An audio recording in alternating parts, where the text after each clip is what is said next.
I pulled some cheap because he sketched out. Like, Yeah, come and look me in the eye. Yeah, whatever. Put your hand on my face. Yeah. Come look me in the eye and see what happens. I'll break your face. I'll leave you bleeding out of your cheekbone. I bounce heads off the canvas like a basketball. 33, I play basketball with a decision human head inside there. Are you wearing a suit to the conference? Because I'm a Don, and that's what Yeah. Dons do. My socks were worth more than your whole suit you had on, you little bum. Hey, you're lucky you didn't get choked out with your stupid ass suit, mother. Yeah, we'll see. Do it then. I'm just the best there is, and that's it. Had an unestablished Young Nate. man division. The young boy, Nick's little bro, is going to find out. Yeah, we're going to see what happens at her. We're about 48 hours away from fight night. Take me through the next 24 hours for you. Weight management. That's it. Weight management, patience, trust. Wake up the next day, get that last little bit off, dehydrate myself, step on the scales, and the fun begins. How close are you right now to weight? I'm right there. Everything has been smooth. I cut no corners. It's never easy. It always takes every ounce of your will, every ounce of your dedication, determination to do it. And I've put that in, so I'm confident. I'm happy. You and I talked yesterday, and you were in this Zen moment, and now a lot of the Irish fans have started to show up. My energy is bubbling. Yeah, are you in a different place today than on Wednesday? Funny enough, I do feel so. When you walk out, see all the Irish flags, hear the songs, know that my countrymen have showed up here, and then it's only going to grow. Tomorrow at the weigh-ins is going to be even more intense. So I usually calm. Then when the fans roll in, I build. I think I'm figuring out what way I behave each day. When the fans roll in, my energy goes through the roof. Then fight day again, calm, composed, zen. I go in, I embrace the energy, but I don't let it take over me. Has the preparation for this, because you prepared for this before, and then this fight didn't happen. It's going to happen now. How has this preparation been different for you? I am simply more seasoned, more prepared for any obstacle. I can face, conquer, overcome anything. When you came out today and the fans had been waiting, you had a different reaction than everybody else. Do you know that? Do you feel that? 100%. This is the McGregor show. It's me that is bringing in $9 million, over $9 million in this gate.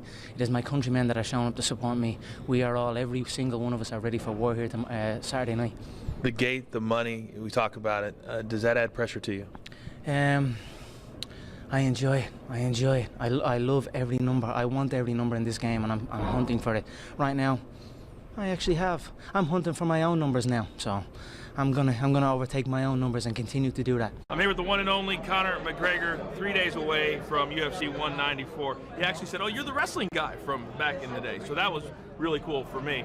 Now, we've got a lot to talk about here because this is very unusual for you, what we saw today. The fact that you came and you said, "I'm in Zen," you're different than the talking trash Conor McGregor. Why this? I speak truth to where I am in that particular moment. Right now, I am in a state of calm, a state of peace. I am happy we are here. I am happy to return to Sin City. I am happy to shatter my gate record once again. I am happy I have my opponent sitting across from me, my scheduled opponent. So many times things interfere and things happen, and then you're faced with a different circumstance. This time everything has gone perfect. I feel it has come full circle, which has allowed me to be in the center of that circle in a state of peace. Most guys don't understand when you talk the talk, then you have to walk the walk. And when you bring the two things together, how have you been able to master that, which then brings in the pay-per-view numbers that you're talking about? Well, I feel some people focus on talking the talk without truly believing that they can walk the walk, without truly believing in what they are about to bring. They become an act, they become a gimmick. But me, I truly believe that I walk the walk every time, and that's why I talk the talk. That's why I speak the way I speak, because you're looking at a man with complete confidence in his preparation and in his ability. You said in your press conference today that this promotion has become your life, that this is everything you think about, you eat, breathe it. How has that happened for you? I have just become lost in the game. It has just taken over my life. I do not have nothing else, and I do not want nothing else. I'm very passionate about my work. I truly, truly love my work. And that's it. I enjoy this game. I enjoy this company. And once again, I'm honored. I'm proud to come back here, shatter the gate record here in Las Vegas, and bring the company to that next level like I am doing. Let's talk about your opponent for a second. Jose Aldo hasn't lost in over 10 years. Clearly, he's a great fighter. But what makes you believe that you're a better fighter? You cut out all of the outside stuff, because it really means nothing. You go into the core and look at the approach, look at the training, look at the movement, look at the reaction. And when I do that, I don't see anything that I haven't seen before. I see the same old set pattern of movement in my opponent. So that's it. I just see another body in there, another man that does not know what's about to come. You said under 4 minutes this fight will be over, and that you're going to present a masterpiece. Do you truly believe you'll finish this fight in under 4 minutes? Yeah, I believe so. I believe there's emotional attachment in the contest. He won't take my power. He won't take my speed. He won't be aware of my timing and my precision. Like I said, I'll pressure him like a ghost. I'll be there, but then I won't be there. And I won't be there, and then I will be there. So I feel no man can last more than 4 minutes in the state I'm in right now. So let me ask you this: your average fight length about 6 minutes. His average is 21 minutes. What happens if it goes to a third or fourth round? Are you prepared? No problem. I am prepared 100%. I can go all day long. It is a long 25 minutes in there, and I don't rush. I be patient, and again, I trust my sequences, I trust my movements, I trust in my shot. And when you trust in all of those things, they will land. So I am prepared all the way through. Give it up for the notorious Conor McGregor! There's two things I really like to do, and that's whoop ass and look good, and I'm doing one of them right now, and Saturday night I'm gonna do the other. I'm gonna wipe out everyone in this division, I said that, and I will do it. He's a little short-ass twerp, and I look forward to punching a hole in his face. I'm gonna hand him my spit bucket, tell him to go back and spit shine that belt, and bring it back here as if ready for me to take it. I'm sitting up here with my feet on the desk.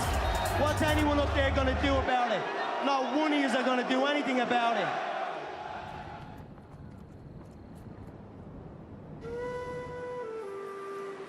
Conor was born in Dublin City in one of the national maternity hospitals here, 12th of July 1988.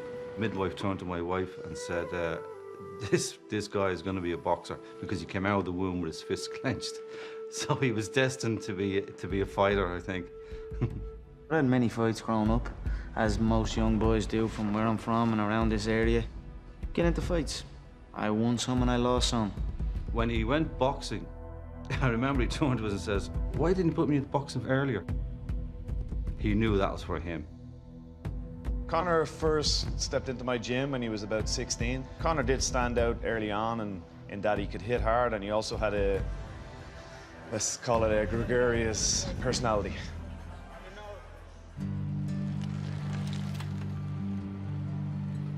I was thrown into a plumbing trade. Give a about plumbing, didn't know anything about plumbing. I just went on that site because culture told me that that's what I have to do. I'd done it for a while, and then I realized this is not what I want to do. It's like, this is not what I want to do, then what the f am I doing it for? And I walked out 18 months in, maybe. There was a concern there for us, for his mother and father. We didn't know what he was going to do, to be honest with you. Early on, obviously didn't know what it was. I couldn't look to my mother and say, hey, this Irish man done it. I'm gonna follow in his footsteps, because there was no footsteps. I had to create my own footsteps and follow them. They were a little unsure at first, but they supported me, and they knew I would do it. If I said I'd do it, I'd do it, so. I was actually in Ireland, and people kept coming up to me and talking about Conor McGregor. Have you ever seen Conor McGregor fight? Have you ever heard of Conor McGregor? Well, I came back to Vegas and talked to the matchmakers, and they had heard of him. So I flew him out from Ireland. He and I went out to dinner. He told me he's on what's called the dole, which is basically unemployment over there. When I left that dinner, I said, I don't know if this kid can fight, but if he can even fight a little bit, he's going to be a huge star.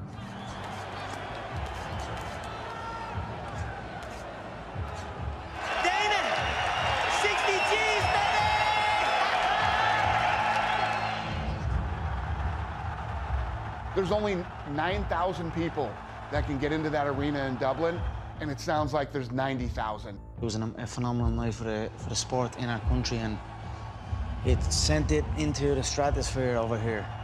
We're not here just to take part, we're here to take over. He wasn't in the UFC to make up numbers. He wasn't there to be a token Irish guy. He was there to take over, and that's what happened over the last 12, 24 months. The numbers don't lie.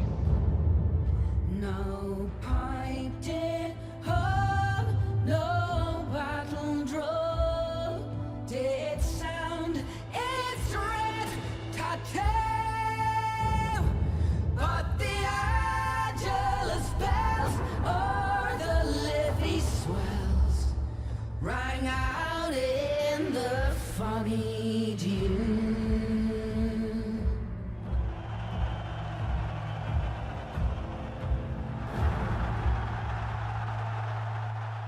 When Conor won the interim title and he beat Chad Mendes, I think it boosted the confidence of European fighters that they can compete at this level. You know, these guys will come up every once in a while that have that it factor, that thing that other people are attracted to. He speaks well, he's very funny, he's a home run.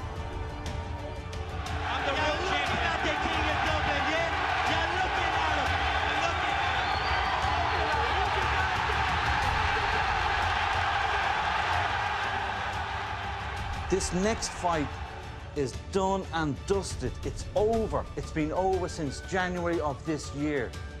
Aldo is a busted flush at this moment, okay? He's finished. After the Dennis Siver fight in Boston, remember when Conor jumped the ring and he was in Aldo's face? That moment, the fight was on. Conor McGregor is gonna crack Jose Aldo's skull. I'm not happy to say that, but I think Jose Aldo would want to have a good craniologist on standby. Look into my eyes, little man. Little Brazilian. Ooh, vamos, hey. If he shows up, he will be agitated, he will be over-emotional. If I half faint, he will overreact. He will drain himself from this. He will panic. He will overload on the right hand. I will slip the right hand and bang the left hook. That will be the beginning of the end.